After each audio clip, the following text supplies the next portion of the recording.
I sit and listen to three former pros tell me about their career. It's a good fun watch. Join the debate, use the hashtag PL Tonight. We've got two newbies for the show. Joe Cole, nice to have you with us, and Ryan Mason as well. And what are you, like a veteran? Should we call you a veteran of Premier League tonight? Now you're 40, it's probably... Yeah, the mature member of the panel. Literally the first time anyone's ever called you mature. Okay, make sure you join in the conversation. It's going to be a good hour. It's an hour all about football. First of all, though, we'll start with the headlines. And we start with this one. Hammered. A really, really difficult day for West Ham today. But Leroy Sané's goal was really something very special. He scored a couple of times as West Ham got absolutely thrashed. Rampant Reds, another good day for Liverpool. That man on the score sheet once again. They're pushing Manchester City, aren't they, every single step of the way. And dilly ding, dilly gone. Question marks. You like that? It doesn't get any better than that, by the way. That is like as good as the show gets when we do the headlines. The awful puns on the headlines. Mark Hughes' future really is under threat now. Of course, Southampton against Manchester United is live on BT Sport in a week's time, but there's a lot of pressure on him. But there's lots of talk about the top four. Let's sort of carry on where we left off for now. I'm really interested to get into what Chelsea now need to do to improve on that performance today at the back, in midfield, up front. What are the key takeaways for Sarri? I think it's right to address the fact that it's the first defeat in the Premier League, because for a new manager coming into the league and to go right into November, end of November, and not being defeated, I mean, he's done a great job. I think today the lessons learned was when he goes away to a bigger club, he needs to maybe address them a little, pay a little bit more respect, but just address their attacking threat. Son, Ali and Kane. I think coming out today, and I think that's what Chelsea will take on going forward. I think he's doing a great job. I think no one expected it. I think with the fact that the strengthening wasn't quite what people wanted in the summer, and I think he's doing a great job. And I think he just needs to take into consideration how difficult the Premier League is. Have you watched this today and thought Tottenham are now there pushing Liverpool and City for the title, or is there still a gap, do you think? For me, I think City are streets ahead of the majority of the teams in the Premier League. I would class as Tottenham in that next bunch. I still think Chelsea are. I think Liverpool, but to bridge that gap to City, it's going to be tough. It's going you think they've bridged the gap to Liverpool, do you think? Oh, well, Spurs finished above Liverpool last season. They've finished above them the last couple of seasons. So, obviously, Liverpool strengthened. So everyone's looking at it from that, like they're the real challengers. But don't underestimate the job that the manager here at Tottenham's done. There's a continuous... There's a feeling of everyone knowing what they're doing. I mean, they've not signed players, but they've got a squad of players that have gone up against Chelsea, gone toe-to-toe with them today, and they've got the better of them. So I'm sure within that group of players in the change room, they'll feel quietly confident going into the Christmas period. Should he get more credit, the manager? I mean, they're not playing at home, they're playing at Wembley. He didn't get the money that I'm sure he would have wanted over the summer to spend. Yeah, look where they are, look at the football they're playing, look at the players they've kept hold of. No, I think Sarri's got credit. I think he's, and deservedly so. I think to come into a club and to change the way that they're playing so quickly, so drastically, and to have such immediate success, that demands credit. That demands someone to say, actually, this guy's a proper coach. And we spoke to Zola before the game, and one of the first things he said there was, this guy coaches the life out of this team. He makes sure they understand what he wants them to do outside on the pitch, technically and tactically. So that's a given, I think, from him. It's about getting the right players on board, and obviously then working with them, working them into this squad. And I think he'll have another transfer window in January, and I'm sure in the summer they'll back him again, because I think he warrants that. Given what he's done to this point here, I think he warrants that, and I think he's punching above his weight right now as a Chelsea manager, given what happened last season and where this squad was mentally. Last season, they were down, they were gone, they were punch drunk under Conte last year, and he's really rejuvenated the place. That was an excellent answer, even though my question was about Pochettino. Oh, was it about Pochettino? Yeah. We'll say that then next time. Yeah, is that all right? Well, make it clearer. But Pochettino, listen, if you want to go on about him, I actually really like Pochettino. Yeah. I mean, Ryan was speaking earlier about how good he is and how great he is, and what he's instilled in this place over the 4 or 5 years that he's been here. And what he's great at, he's probably introduced more young players to the Premier League in his tenure since he's been here than anyone.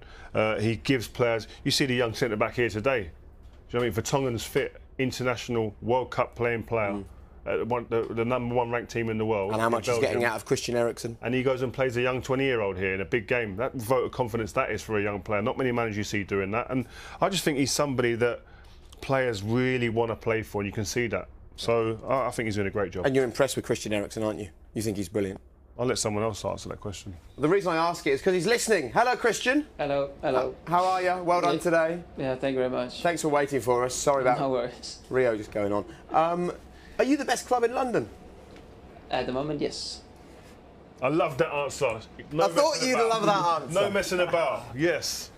And you must feel good to give us that answer. It must feel great here at the moment. No, definitely. I think after today, I mean, a lot of players could say a lot of happy things and happy thoughts. So no, we're in a very good place. Tell us about the game today. It was that early goal made a real difference, but from moment one, the aggression and the desire from your team was something special.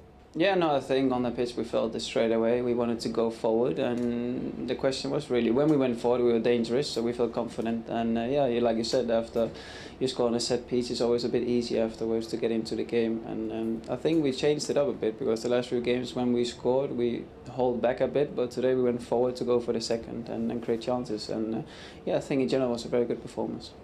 Hi, Christians. It's Rio. How you doing? Hello, good, you? Yeah, I'm good, thank you. Just wanted to, we were talking about your manager, Pochettino. What has he actually given to you in that freedom? He plays you in different positions every now and again, and you still go out there and give top class performances. What does he give you as a manager? What do you feel? No, yeah, for me personally, it's been since day one really giving me the confidence to play almost every game. And yeah, I mean, last season I played more of a right winger, and today I played like a left midfielder. But again, even playing as a right winger, I would drop deep, try to help the team build and try to create something. And yeah, he knows my qualities. What I like to do as a player is to be free in a position. I can do that, but I prefer to have the ball as much as possible. And in the system, he let me do it. Ryan, your former teammate, is with us today, Ryan Mason. He was telling us that in training your nickname was Maestro. Yeah, some guys say that, yeah. What was your nickname for him? What, for Mason? Yeah. There's so many good names. I can't even mention on TV. Quite right. You enjoyed the game though, didn't you, today? Yeah, no, I did. It was a good and fun game to play. And you, Ryan? Yeah, it's brilliant. Obviously, as a Tottenham fan, it was great to watch them go out there on the front foot. And like Christian said, after scoring the first so early on, the tendency sometimes can be to sit off, but they went for the kill and they scored goals. So what's the plan then this week, Christian? It's a good start. You've got a huge game here on Wednesday night, and then we don't need to say too much about what happens on Sunday, do we? They don't get much bigger than that. What's the mentality in the camp like for the next few days? No, I think very confident. I think this was hopefully the start of a very good and very important week. I mean, in the Champions League on Wednesday, it's all or nothing for us to go through. So that one we have to win. And like you said, everybody knows what's going to happen on Sunday. It's going to be an intense and a fun game to play. So that's the games you want to play as a football. And it was a very good start today and a very good performance. You've told us that you think you're the best team in London. Where do you see yourselves now compared to Liverpool and City, who everyone is tipping for a title challenge? Yeah, no, I think we're very close. We've been there for the last 3 years. I know the last few games this season, people have mentioned the other clubs a bit higher praise than us. But again, we probably played the best football, but we still got the points, and that's what we changed this season compared to the other seasons where we might have played better but didn't get the results. And today, luckily, we did both, played well, got the points. So hopefully we can continue this, and then we end up where it's fun. Very good. Loads of questions coming in from Spurs fans, Christian. The first one here from FL, it says, how important is the victory for your momentum with the upcoming fixtures? I suppose it was the key way to start the week today, right? Yeah, no, 100%. I mean, it's the biggest boost you can get for such an important week, to feel confident and really be ready for the coming games. Mick's asking how you feel at the moment, physically and mentally, particularly if you've had any time out with injury, it can impact a player. So tell us, how are you feeling physically, mentally at the moment? No, I think as you saw the game, I felt very good today. But yeah, it's always different when you come back from injury. Sometimes it takes time to get back into full fitness. But I mean, I've been lucky in the last season. I hasn't been injured too much. Only this season I've been unlucky, but it happens sometimes. But I feel very good, feel very confident. So it's really just getting the momentum back and getting the minutes. Just quickly, Christian, one of your teammates, Sissoko, he's come back into the fold now and he's performing very, very well, been consistent the last few weeks after a very tricky start to his career at Tottenham. How pleased are you to see that? No, very pleased. I mean, I have a very good relationship with Musa, and he's a very good guy. But I'm very happy for him. And yeah, true, he did have a startup problem when he came, but again, he's definitely turned that around, and yeah, it's very good for him. Good man. And what's the plan tonight when you win a big London derby like this? Tonight, tonight I think I'll go home to my son and see what he's doing and my family, and then have a chill. Times have changed, Rio. Big difference to when Coley was playing. No night out, no?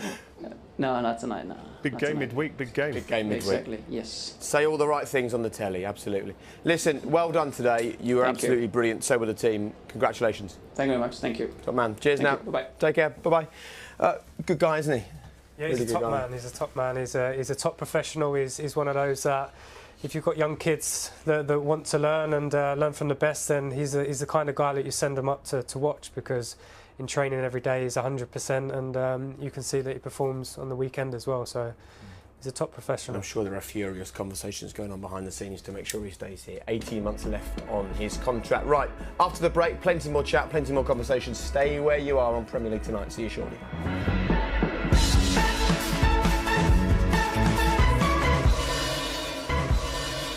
Welcome back to Premier League Tonight. So we've been talking about Tottenham, a team right up there towards the top of the Premier League. Now we're going to turn attention to a slightly more difficult area, the relegation zone. Fulham against Southampton today was huge. Here's some reaction from some fans and also the thoughts of Mark Hughes. Have a look. It hasn't taken long, but the Ranieri factor is here. He hasn't changed much tactically, he hasn't changed the way people play, but what he has brought is belief and impetus. Something that we didn't really have in the first half of the season. We're now biting in the tackle, we're now winning 50-50s, and we're now taking our chances. So Fulham 3, Saints 2, and almost totally expected. We took the lead, we gave away the lead. Fulham came back into the game, we had some spark, but we had no fire. Saints look totally lost at the moment. Mark Hughes has to go sometime soon, surely.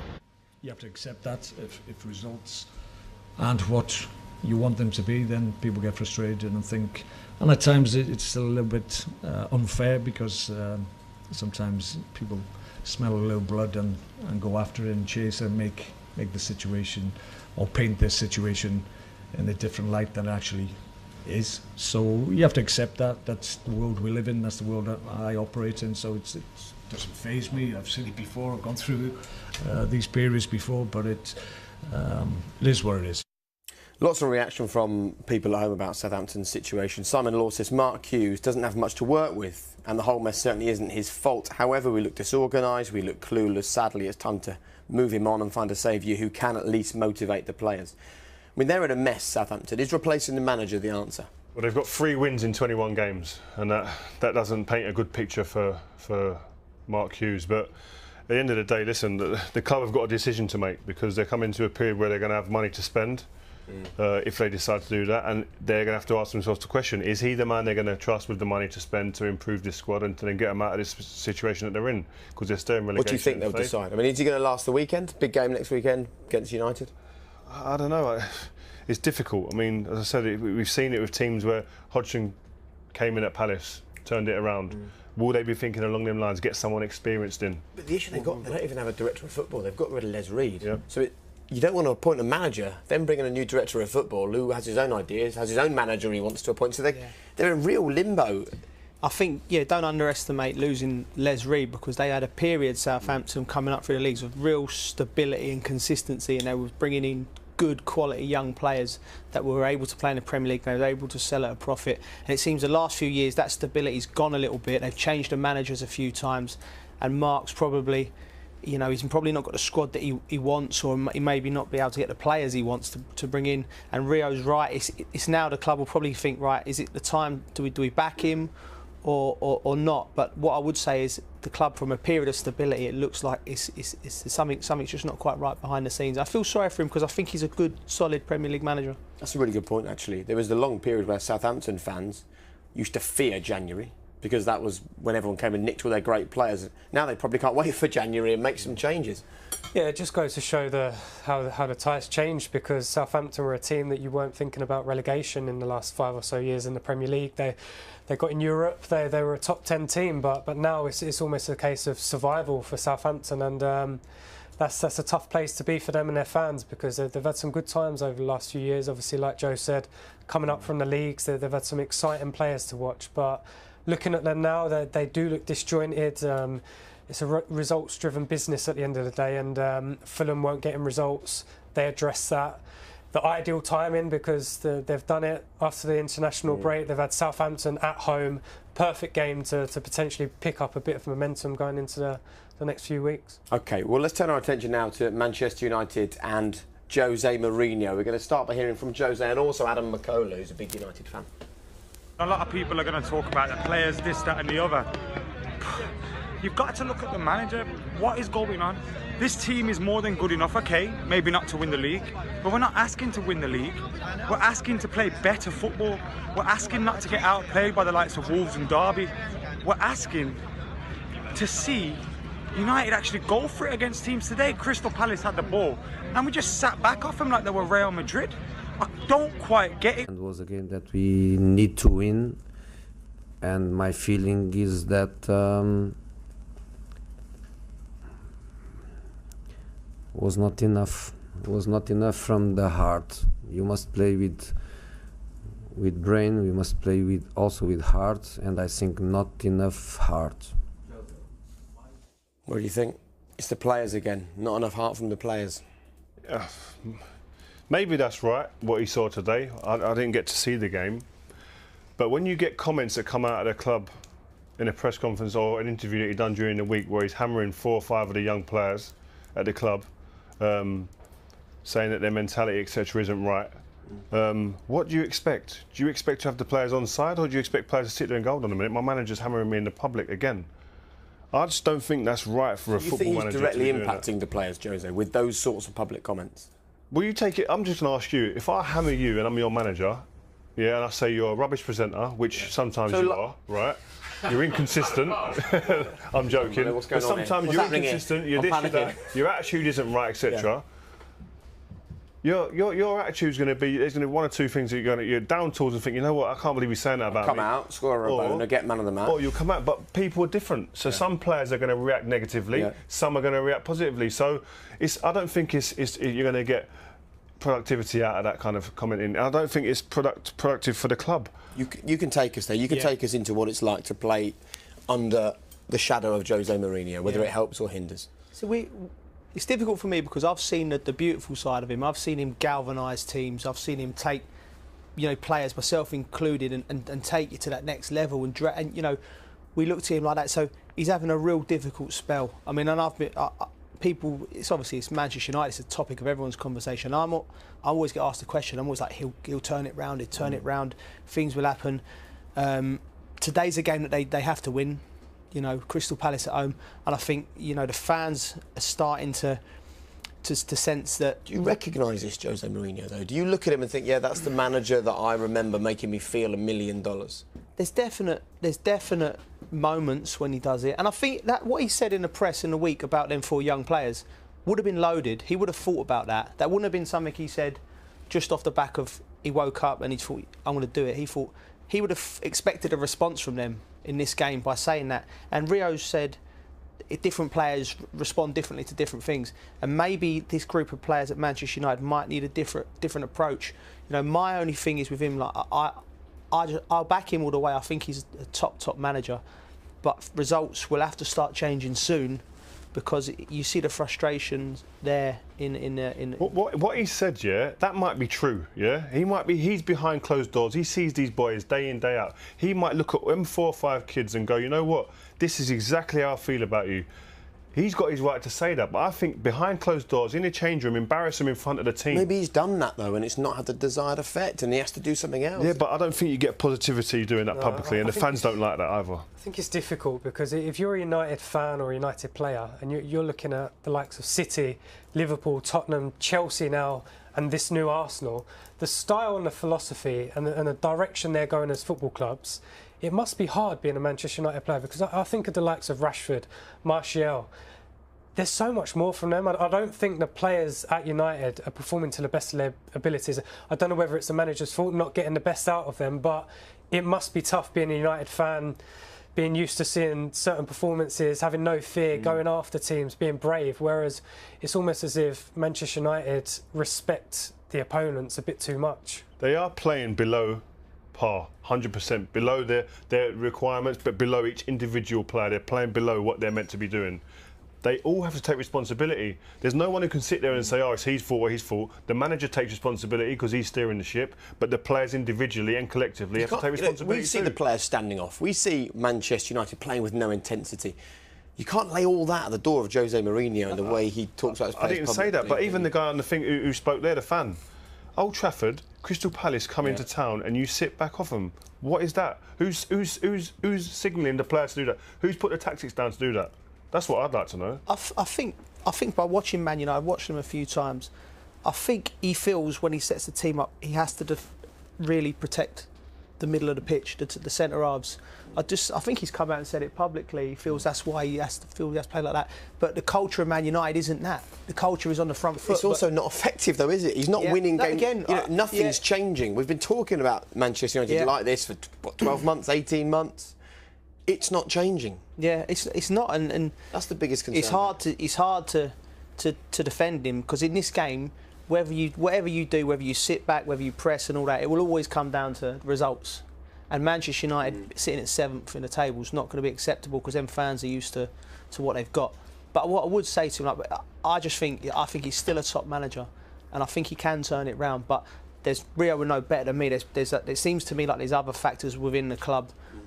Behind the scenes, with signing players, new signing, but that kind of thing. I think that has a massive effect on the club. But like I said, it's hard. I'm coming from a place where I've seen how good he is. I know how good he is firsthand, and it's hard to see when it's not working for him because I want him to do well. You don't want to see that, do you? You don't want to see someone who's done so much for the English game, let alone in Europe. For the English game, what he'd done when he came here, he was the special one, the charisma. Everyone from other teams thought, you know what, I don't like Chelsea, but I love him. And it's kind of almost spun the complete opposite now in that sense because he's volatile, he's prickly in press conferences. There's almost an underlying message or dig that he's going to get out in a press conference. It started, didn't it? Very first weekend of the season when he came out and was clearly not happy with the signings. And it's just not changed since then. Do you know what he does, Jake? Which I think when he gets into confrontation, he won't take a backward step. Do you know what I mean? And especially today's age with the media, so everything he says, it's getting out, it's going out, and it seems worse than what it is.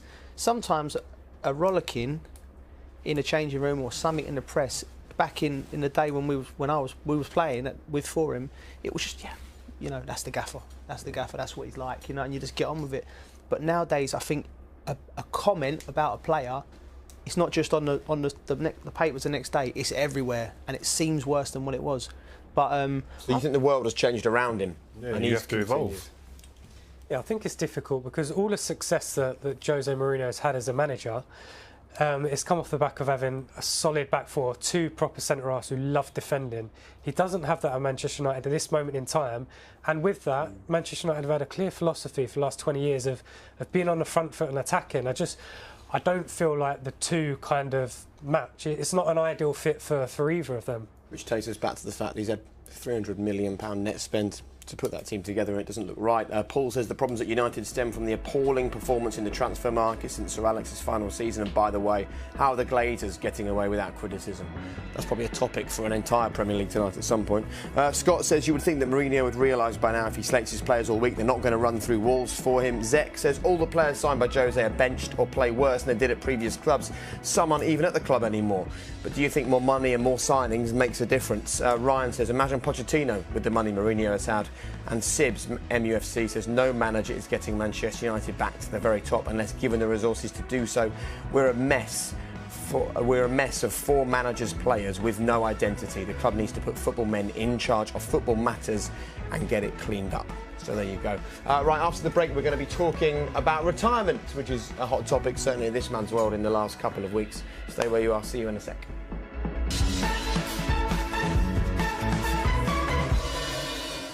Welcome back, it's nice to have you with us. Baz Anderson says, what has happened at Old Trafford? My 14-year-old's team play with more passion, freedom and determination than Manchester United. They lack everything at the moment. Lots of comments coming in. Jamie Foley says, I've said it before, I could listen to Joe Cole over and over again. That's from a memory of your family, isn't it? Yeah, definitely, yeah. They've just disguised them as Jamie Foley. Talking of Joe, obviously the last couple of weeks has been a strange one, announcing your retirement from football. And there's a little message that we've got from a Chelsea fan. This is Rory. So Joe Cole has announced his retirement from the game. Now, what a privilege it was to watch him. He was absolutely dazzling on his day, and in an era where the disparity between fans and players feels so far apart, Joe Cole really did feel like one of us. You know, he's from North London, he's a Chelsea fan, and to see him out there on the pitch was just incredible. I've got so many wonderful Joe Cole memories. There's the obvious one at Manchester United away from home when he scored a back heel. Equally, he had the game of his life away at Tottenham. We drew 4-4. It was actually quite a disappointing night, but Joe Cole was completely unplayable that day, just mesmerising. But the winner has to be when he dribbled round half the Manchester United team, leaving Rio Ferdinand for dust. I think Rio's still looking for him now, actually, and he scored and we won the league that day. Joe, it was an honour to watch you play football. Thank you so much for all the memories, and I hope to see you over the bridge soon. Don't start crying, Joe. Don't start crying. Checks in the post there, that young man. This is a tweet that Rio sent. Do you know, when you look at that, very handsome pair. But it's just a reminder just how quick this career goes by, isn't it? It does. Do you know what? I can't remember what it was. One of the senior players at the club said to me, he said, like, enjoy every moment because it goes by in a flash. And when you're 18, 19, you think, yeah, what are you talking about? But it does, it goes. And, you know, I tried to take that with me all through my career. I tried to enjoy it, even the tough times. You know, being a professional football is the best job in the world. I tried to enjoy it the best I could. You had a difficult final spell, you know, going to QPR. Do you regret that, or are you just glad that you just carried on playing for as long as you could? I learned a lot that year because I learned almost like what not to do at the end of the last year of my career. It was the vibe in the changing wasn't great. The way the club was run was very disjointed, and I'd been at a place where everything had run so smoothly and run like clockwork because one person had been in charge. David Gill was above him. It was very, very seamless, whereas a club where it was in disarray almost. So it was nice. At the time, I was looking to go into management. That was my plan. Circumstances change, and that it doesn't run like that no more. But at the time, it was almost a great learning curve for me. Right, there's issues that I would encounter as a manager here that I've got to be aware of that I wouldn't have known being at Man United for so long. So, as an education, it was a great place to go. Yeah, just saying there, like, because I mean, my down slope was a lot longer. Decline. Yeah, that's it. Well, it was. Just call it what it is, Joe. I done my knee at 29, and looking back now, and you know, I was never the same player after it. My game was about twisting and turning, and I just couldn't get there. And I'd managed to string a few good games together. The fitness would be getting there, but the hamstring would go. And then you're out for like 4 weeks or something. It's back to square one. So I went down the league, and what Rio said, you go to a place like Chelsea where you're playing with these great players and you take it for granted. Then as you go down and down, you realise that like playing with players like Rio and that, they're geniuses, and then when they're not there to back you up, it's very difficult. You know, and I learnt a lot to take into my coaching, my managerial career, wherever I would go. I learnt more in that stage of my career, going down the levels, down the leagues, than I did even with all the success, as mad as it sounds. Tell me your emotion when you sit and listen to players like this, and Rio talks about, you know, the decline, going to QPR, back injuries, not playing as much, Joe with his knee injury. You know, you were in your prime and your career ended like that. It stopped mid-game. It's a very, very different experience to these two. How have you come to terms with it now? I think it's one of those, I'm sure, as ex-footballers, I mean, regardless if you retire at 35 or 25, you'll always miss it. It's something that I've been used to doing my whole life. From a 7-year-old, I was at Tottenham. I come through the ranks there and made it into the first team, and I was expecting to get another 10, 12 years out of my career. But like you say, that was unfortunately taken away from me. It's something that I'll just have to live with. It's something I have to accept and try and be positive and take other opportunities, because my last game was a 25-year-old, and like these guys played till they were 35, 36, 37. So I've got a head start in my career in that after football life. So it's something that I'm keen to make the most of. You physically could do it tomorrow. You could go, you know, you might not be match fit obviously, but you could go out and play. The issue for you is heading the ball. Do you allow yourself to go there mentally that you could still play football, or have you just sort of turned that off now? I still dream about it. Some mornings I wake up and I've had a dream that I'm playing at Tottenham, scoring a goal, stuff like that. It's something that, like I say, it's never going to leave me. It's a strange one, because usually when you retire, it's through injury at an early age, and you're not able to physically be able to do things, but mine's my head, so I'm physically fine. I can run, I can have a kick about. I just can't head a ball. So in some aspects that's more difficult, because I look at games and think I can actually physically play. But the other side of it, I'm still young, I'm enthusiastic, I'm coaching, and I can join in, I can take part in certain things, and I'm sure that's good for the young boys, because like I'm back at Tottenham, I'm at a club where I come through the ranks, I walk the steps that they did, so it's good for them that they can see me firsthand and hopefully take things and learn from that. And it's also a club where you're still held in absolute high esteem. This is actually what Mauricio Pochettino had to say after the game today. Have a listen. And I want to say hello all the people on there. Yeah. Yes, and of course Ryan Mason, that always miss. He was one of the most important player in my career, like a manager. And yes, happy to see him there, and always learning from him on the training ground every day. Lovely. You had a great relationship, and you still do. Yeah, he's someone that I bonded with straight away. He was my manager, but more than that, we had a relationship outside of football, and we're still very close. He's a top man. I mean, he's done a great job there. He's welcomed me back, and I'm lucky that I'm in and around the club, and I'm learning from one of the best young managers in the world. After the injury, was your mentality all about getting back to playing? Yes, it had to be. Obviously, I'd had challenges in my career, like all footballers do. You have obstacles that you need to overcome, and initially it was just a challenge to get back fit. It took some time. I was almost 100% sure that I'd get back on the football pitch. It was just a matter of when. But I had some scans and some issues showed up with the brain that wasn't possible. You know, I'd be putting my health, my life at risk if I was to step onto a football pitch. So it made the decision a lot easier. When someone says certain things about the brain and your health. So it's just one of those things. It happened, and like I say, I have to accept it and move on. So just explain the sort of physical element. So you had a big operation, didn't you, not long after the injury on the pitch? Yeah, I mean, it was 61 minutes after the clash of heads. There was bleeding on the brain. The brain itself got dented, it got damaged. I was quite fortunate enough to be close to a top hospital, because I went unresponsive when I got to the hospital, and within minutes I was being operated on. You went straight to a head trauma hospital, didn't yes, you? And you think that if they'd have taken you to the nearest hospital, it could have been very different. The doctor, he knew that I fractured my skull. He knew that it was very serious. Whereas some people in the ambulance, they wanted me to go to the hospital closest to be scanned. But if I did that, I would have lost valuable time. So I was very lucky that I was operated on 61 minutes after the incident, and luckily for me, I'm here now. I'm healthy, and that probably all goes back to the fact that the bleed on the brain was managed so quickly. And what are you got ahead of plates and screws and all sorts? Yeah. I mean, a lot of footballers have operations. I've got like 14 metal plates in my skull, so it was a big operation. It was a nasty collision. It was a naughty fracture as well. So I mean, I have to look at it from that point of view. That I'm healthy. I'm here. So. It's a positive thing. When they saw those scans, what was their issue?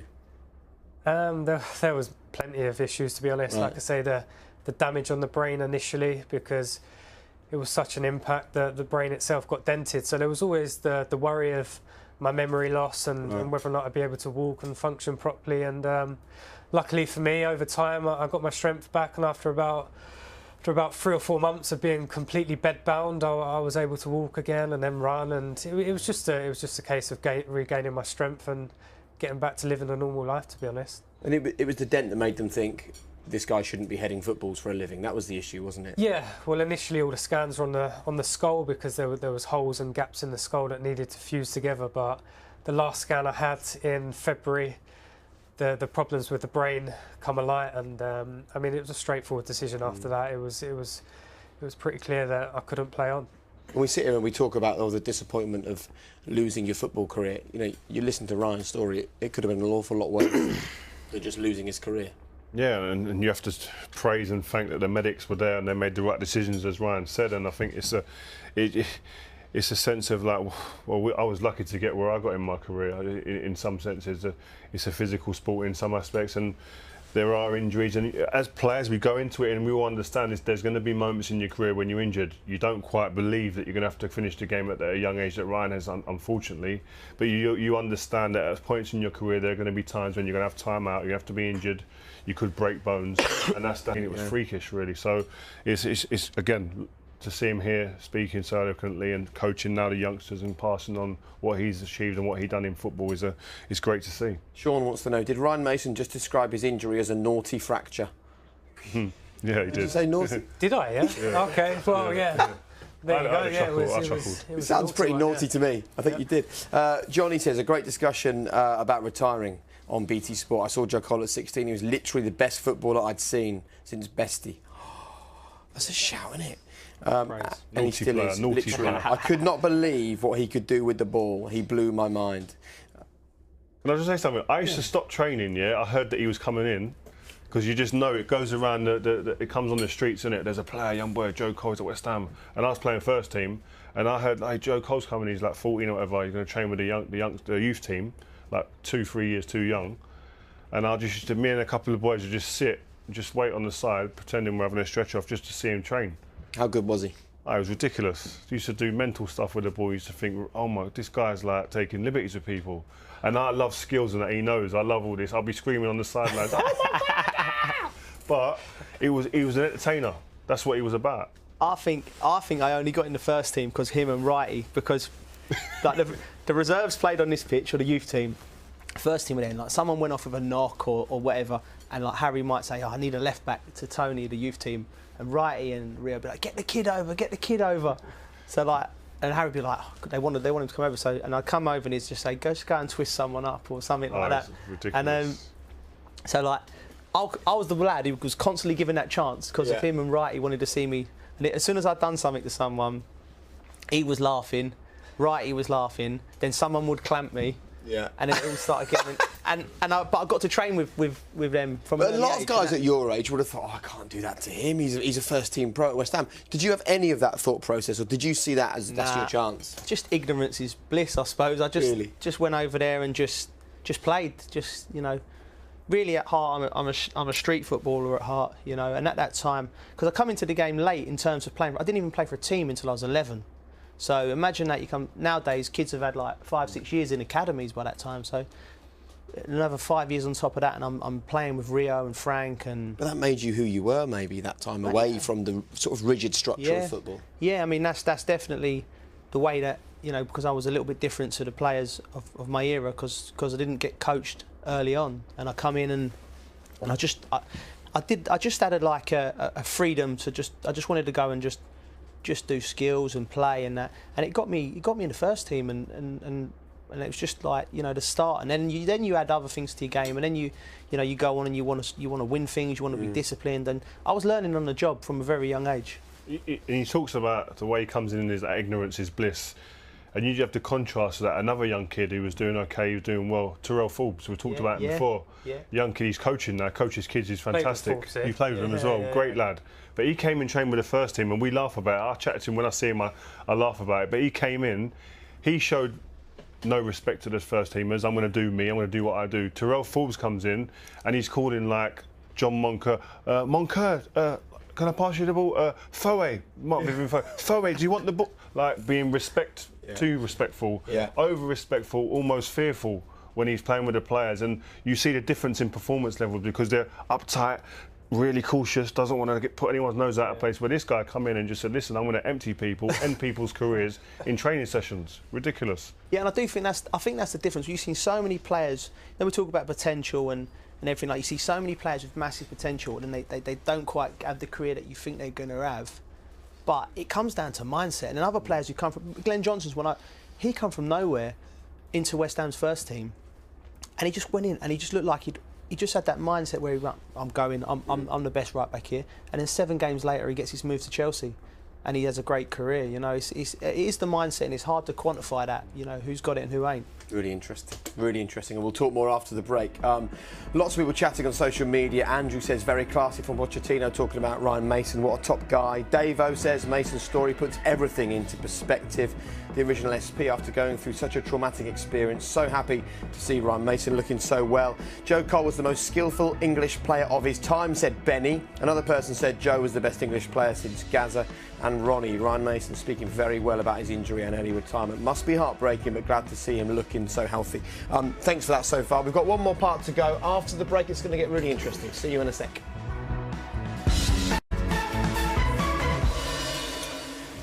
Peter says, well done, Ryan Mason. You're an amazing inspiration. As a Liverpool fan, it's the first time I've commented on another team or player, but after watching that interview, it's a must for everyone to see. I wish you the best, Phil. Best for managing, passing your skill and knowledge. What is that, passing on your skill and knowledge, I think? Is the plan management for you? That's difficult to answer that. It's so early on in my career. I'm still so young, but I'm enjoying coaching. I'm enjoying being in that environment of helping people. So just a case of seeing where it all goes, really.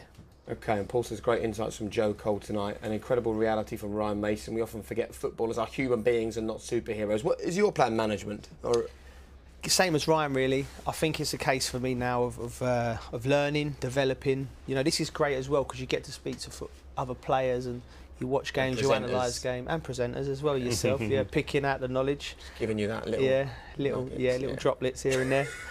No, but this is important. Analysing games, talking and learning. I don't want to jump into anything too heavy straight away. But keep your options open, boys. Right? Yeah, that's it. You've given up on management, haven't you? That's never gonna. Yeah, I mean, listen. In an ideal world, I would love to have gone into coaching and potentially managerial roles, but circumstances change for whatever reasons in life, and you've just got to make do with what the. What you mean is you get well paid to sit in here and watch football? That's easier. That's the. I love watching football. I mean, stop trying to make a joke of my job, please. It's a good job. I do the same job, so listen. No, it's great. We're involved in football. We're lucky. I want to talk about England. We've got this that came in from Crumberman, and he said, I love this England team. Youth and passion with no care for club rivalries like found in the golden generation. What more would you want? And we had this, it was actually a year ago, we had that conversation about the golden generation with yourself and Frank and Stephen. I'm just interested to know, particularly from your perspective, Joe, what it would be like for you now coming through the system. Because back when you first emerged, possession wasn't something that we craved in football. You didn't get players between the lines. It was very different. No, we had a good chat about this earlier. And I watched that show, what Rio and Frank and Stevie were talking about. I thought it was brilliant. But the difference is now, like, the way that I play, the position I played is specific roles for my qualities, like receiving the ball, turning, driving through midfield and things like that. When I started, I sort of had to find myself in systems. Like at West Ham, we played 4-4-2 in the first team a lot, and I played in all of the positions in midfield at different times, left, right, and it was good for my education because I got to learn things. But I think the way that the football is now would suit me down to the ground, like with the way that it's built out from the back. I think Rio as well would have been even better coming through now. You look at John Stones, and he's encouraged to break out with the ball and get into the midfield. And Rio, I've always felt. That was one of his strengths, particularly for England. He could have done that even more, and then that would have cascaded into like myself getting into the ball in better positions in the number 10 position or just off the left. Stevie releasing Scholes, all these things would have happened, more. But we was a bit too rigid at times, and not enough fluidity in our tactics. It was only 3 years ago that you made your England debut, wasn't it? What was that experience like? How fluid was that setup? It was under Roy, wasn't it? Was it quite rigid back then? No, obviously Roy is very tactically. He sets his team up to be very well organised out of possession, and the main emphasis was on out of possession. Whereas I look at the transition this England team have made. It's more about them feeling free on the football pitch, being on the front foot. I think of that first half in Spain a couple of weeks ago, they was absolutely outstanding. They took the game to them in their backyard, and they were 3-0 up at half time because they played on the front foot. And I think it's just realising that this England team are a team. They look like it. I mean, the fans obviously they can relate to them, and it's exciting because the job Gareth's done in bringing the youth into it and preparing for the future. It's really exciting to be an England fan. I think what he's done, we can talk about the tactics and whatnot and the quality of players that he has at his disposal now and the youth he's bringing in, that's all fine and well. But what he's brought that no other manager has done, probably since Terry Venables, he's brought a club environment to the national team. The players want to be there. They can't wait to get there. They all know each other. And what he's done, he's connected the first team to the 21s, to the youth teams, and they can all see a pathway now through. If you perform when you play at your club, you will get an opportunity. He's seen them all. He's been a 21 manager. He's been obviously looking at the 18s at that time, the 16s, etc., to see what's coming through the pipeline. And he's got his hand over everything and everyone. And now he's got an identity of the way he wants to play, and the youth teams will play in a very similar pattern of play. So the transition from a young 16-year-old England player to the first team, if you make the right steps at your club, are much more seamless now than they ever have been. Yeah. Again, it reminds me of a story when we went to train with the England squad, and I got told to go to Bisham Abbey, and my mum and dad just dropped me off, and I had boots in my hand, and I was like, well, what do I do now? You know, and Scholesy and Phil Neville was like, you know, come in, do this, do that. Yeah. But now it is a proper operation. You know, St George's Park's brilliant, and Gareth's done brilliant. Like Rio said, bringing the first team and the young kids. They mingle at St George's Park. So when you make that step from one age group to the next, there's a clear path, and it's been brilliant. And a lot of respect for Gareth and what he's done, but also there's people behind the scenes at the FA over the last 10 years have done a great job, and the future's bright. You heard what the guys had to say about that golden generation. What stands out to you now when you reflect on your time in those England teams? Why it just didn't quite happen? I think a lot of what they were saying was bang on, was right. I think we was too structured. We needed freeing up. We needed football, and the club rivalry. See, the club rivalry thing, I disagree with a little bit. From my perspective, I could see like the Chelsea, the Man United, things like that. I always sort of found, I always found myself in the middle of that, because I know Rio since I was a kid. Michael was my roommate at Man United, you know, so I was like flitting between the different groups. I don't know. I can understand why they said it was a factor, but I just felt I personally was unaffected by that, because I don't know if it was my character, because I was close to Michael and Rio and all that, but you know I think the main thing was on the pitch we come up short. We come up short tactically. Yeah. I think that's what it was. I wouldn't want to, you know, the managers we played for, you know, great, but you know, I think that was the main point. Okay. We shall talk on another Premier League tonight and get some more England stories from you. Listen, Ryan, thanks so much. We echo what everyone said at home. Great to see you here, looking well, looking healthy. Thank you all for your company. Right now, No Filtered Boxing or Copa de Libertadores finals happening over on 2 as well. Lots of choice for you. Have a good evening. Take care. Last word. It does feel like we're watching the greatest Manchester City team that there's ever been. These lot are something else, and I take my hat off. They are a phenomenal football side. And it was a bit nervy towards the end, but we hung in there. There was only one team in it, really. Watford never gave up, and the third one just killed us off. So we've had better days. Scoreline's a tad harsh. We go again. Another loss, and it's getting tiresome. If we don't sack him, we are getting relegated.